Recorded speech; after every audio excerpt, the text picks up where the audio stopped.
মানুষ অনেকভাবে মারা যায়, কিন্তু খেলতে খেলতে এটা আসলে আমার কাছে, তাও যদি ফিজিক্যাল কন্ট্যাক্টের গেম হয় তাহলে একটা কথা।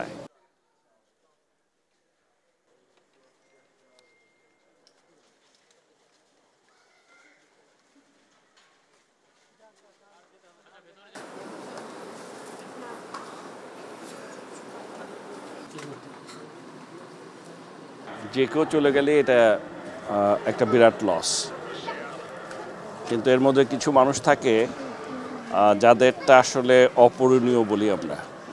সো সে শুধু গ্র্যান্ড মাস্টারই ছিল না, সে কতবারের জাতীয় চ্যাম্পিয়ন, 14-15 বারের জাতীয় চ্যাম্পিয়ন ছিলেন। অত্যন্ত ভালো মানুষ ছিলেন, মানে আমি যতজনের কাছ থেকে শুনেছি, এবং তার ছেলেও ভালো দাবারু, পুরো একটা দাবা ফ্যামিলি বলতে পারেন। সো এই দিক দিয়ে চিন্তা করে ডেফিনেটলি এটা গ্র্যান্ড মাস্টার একজন আমাদের মৃত্যু, এটা তো একটা বিরাট ব্যাপার। আন্তর্জাতিকভাবে আমাদের বাংলাদেশকে তো চিনিয়েছেন প্রথমে তারাই, আসলে যদি আপনি বলতে চান যে দাবাতের সে দ্বিতীয়, তার আগেও নিয়াজ মুর্শেদ, তো এরা আমাদেরকে পরিচিত করেছিল। কাজে এটা একটা অপূরণীয় ক্ষতি দেশের জন্য, দাবার জন্য তো অবশ্যই। তবে আমি সবচেয়ে বেশি আশ্চর্য লেগেছে যেভাবে মারা গেছে।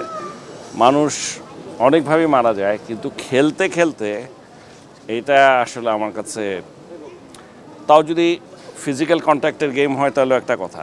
এরকম দাবার মতো খেলা খেলতে খেলতে কেউ একজন এইভাবে মারা যাওয়া, এবং মারা গিয়েছে আমি যেটা শুনেছি কোথাও মানে ডিলে হয় নাই, সাথে সাথে 10-15 মিনিটের মধ্যেই হাসপাতালে নিয়ে যাওয়া হয়েছে।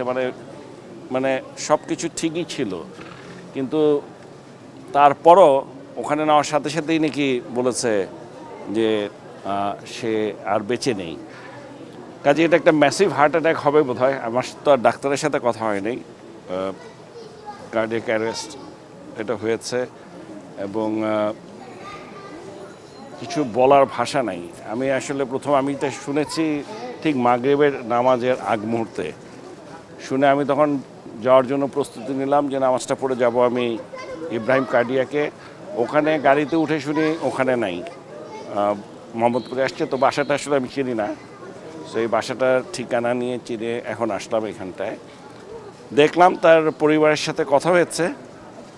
এখন আপাতত তো আমাদের এই যেটা হয়ে গেছে সেটা তো আমাদের কিছু করার নেই, তার আত্মার মাগফিরাত কামনা করা ছাড়া, দোয়া করা ছাড়া। আর পরিবারকে বলেছি যে এখন অন্য কিছু চিন্তা করতে না, একটু সেটেল হলে আমরা নিজেরাই ওনাদের সাথে বসবো, কথা বলবো, দেখবো। আমরা এখনও আমরা করিনি, কারণ মন্ত্রণালয়ের কথা যদি বলেন তাহলে তো ডেফিনেটলি এটা একটা সিস্টেমের মধ্যে দিয়ে আমাকে আসতে হবে, অফিসিয়াল প্রসেস ফলো করতে হবে। বাট আমি মনে প্রাণে ঠিক করে ফেলেছি আমরা কিছু একটা করব। এখন কিভাবে করব সেটা পরে বলতে পারবো।